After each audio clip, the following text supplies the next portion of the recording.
Hello বন্ধুরা, কেমন আছো তোমরা? আশা করি ভালো আছো। আবার চলে এলাম আলপনাস ব্লগ থেকে আর একটা ব্লগ নিয়ে। আজকে দেখো, আজকে জুন মাসের 4 তারিখ। তা আজকে ভোট গণনার জন্য ওর ছুটি ছিল। তা বাজার টাজার করে এনে ওখানে ঢেলে হঠাৎ করে বলল যে পাখিগুলোকে দিয়ে আসি। আর কদিন হলো ওর বুকে লেগেছে, মানে খুব কষ্ট হচ্ছে, ওই জন্য বাজার গিয়েছিল। কিন্তু বলেছিলাম ভারী ভুড়ি চাগাতে না, সেই মতোই এনেছিল। ও ছেলে ছিল সঙ্গে, দুজনে গিয়ে নিয়ে এসেছিলো। এই যে পাখিগুলোকে যেই শুনেছি যে ও পাখিগুলোকে দিয়ে আসবে, এত মনটা খারাপ হয়ে গেল।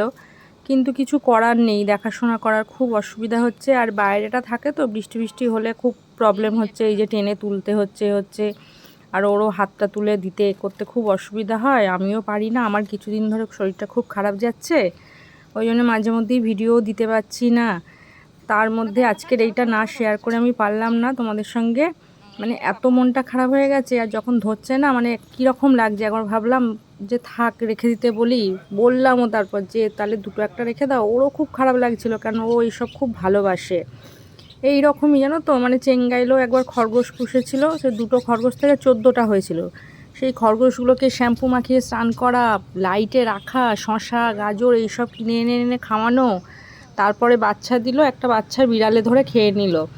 সেইটা দেখে ওর এত কষ্ট লাগলো। তারপর যখন ওখান থেকে আমরা অন্য জায়গায় ট্রান্সফার হলাম চলে আসার জন্যে, হঠাৎ করে ওরকম সব নিয়ে গিয়ে আর দিয়ে চলে এলো। এসে এসে কি ওরও মন খারাপ, আমার ছেলে মেয়ে সবার মন খারাপ। সে পূজাবাবুও বলছে বাবা দিয়ে এলে, বলছে এখন কোথায় যাব, কীরকম হবে, ওদের কীরকমভাবে রাখতে পারবো, সেই জন্য দিয়ে এলো। আর সেই পাখিগুলোও তাই, দুটো এসছিল, দুটো থেকে এতগুলো হলো। কিছু পাখি মরেও গেছিলো, বাচ্চাগুলোকে অন্য পাখিতে ফেলে ফেলে দিয়ে মানে মেরে ফেলেছিল। কিন্তু এত খারাপ লেগেছে আজকে, আমার এত কষ্ট লেগেছে। এখনও অবধি তাই তাকাচ্ছি, ওই জায়গাগুলোয় থাকতো সারাদিন, কিচিরমিচির করতো। মানে ওরা তো আমার বাড়ির সদস্য হয়ে গেছিলো। তোমাদের এর আগের ভিডিওতে বলেওছি যে ওরা আমার ফ্যামিলি একটা সদস্য ওরা। কিন্তু আজকে ওরা চলে গেল। যাকে ওরা যেখানেই থাকবে, তাই জিজ্ঞাসা করলাম যে কোথায় দিয়ে আসছো, কারো বাড়িতে? বললো না, পাখিরই যে দোকান আছে ওখানেই দিয়ে আসবো। আর গরমে এরম বাইরেটা থাকে, কষ্টও পায়। সেই যে বোনপোটা এসছে কদিন ধরে, সেই বোনপোটাকে নিয়ে ওই যে দেখো না চলে যাচ্ছে ওরা। সেই ছোট্ট খাঁচাটা ছিল, খাঁচাটার মধ্যে সবগুলোকে ভরে 11টা পাখি ছিল, সবগুলোকে ভরে গিয়ে দিয়ে এলো। সেই ওর পেছু পেছু আমিও বেরিয়ে গেলাম। আমার মনটা এত খারাপ লাগছিল। পূজাও বললো মা চলে গেল পাখিগুলো। আমার ছেলেও বললো কি করবো বাবা, বাবা পারছে না, তোদের সময় হচ্ছে না, মেয়েটাও কাজে কর্মে বেরিয়ে যায়, ছেলে কলেজ চলে যায়, আমিও পারি না, আর ওরও আর পারছে না। এই যে গাড়ি নিয়ে যে করছে, সেটাও ওর কষ্ট হচ্ছে। মানে সত্যি ও সুগার, তো বহু বছরের সুগার, শরীরেও আর কিছু নেই, আর পারছে না।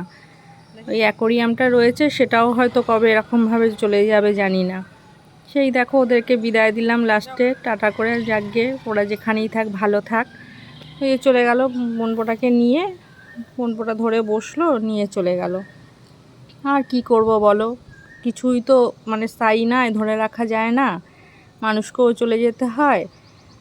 আর এরা তো চলে যায়, মরে যায়, কতগুলো তো মরেও গেছে এরকমভাবে। যাকগে ওরা চলে গেল, তারপর ঘরে ঢুকলাম। ঠিক আছে, আজকের মতো এইটুকুই তোমাদের সঙ্গে শেয়ার করার ছিল। প্লিজ আমার চ্যানেলটা যদি ভালো লেগে থাকে অতি অবশ্যই একটু সাবস্ক্রাইব করে পাশের বেলটা প্রেস করে দিও, লাইক করো, কমেন্টে জানিও আমার ভিডিও কীরকম কী লাগছে। তোমরা সবাই ভালো থেকো, সুস্থ থেকো। আবার দেখা হবে অন্য কোনো ভিডিওয়। এই যে দেখো ফাঁকা খাঁচা, দেখতে ভালো লাগছে না, খাবারগুলোও এখনও পড়ে রয়েছে। আর কি করব, তাহলে আজকের মতো আসলাম, আবার দেখাবো অন্য কোনো ভিডিওয়। তোমরা ভালো থেকো, টাটা।